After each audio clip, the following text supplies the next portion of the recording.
सीख नहीं पाया मैं मीठे झूठ बोलने का हुनर, और इसीलिए कड़वे सच ने कई लोग छीन लिए मुझसे।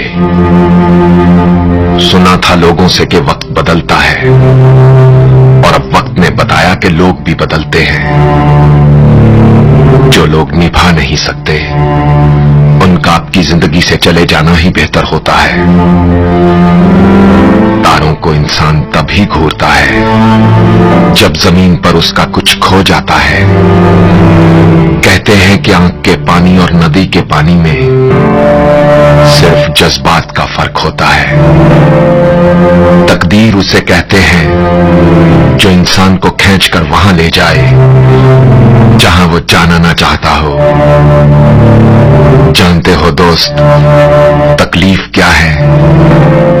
किसी को चाहना, फिर उसे खो देना, और फिर खामोश हो जाना। झूठ बोलकर भरोसा तोड़ने से बेहतर है सच बोलकर रिश्ता तोड़ दिया जाए। रिश्ता फिर जुड़ सकता है, भरोसा कभी नहीं जुड़ता। 2 दिन की जिंदगी है, इसे 2 ही असूलों पर गुजारो। मिलो तो फूल बनकर और बिखरो तो खुशबू बनकर।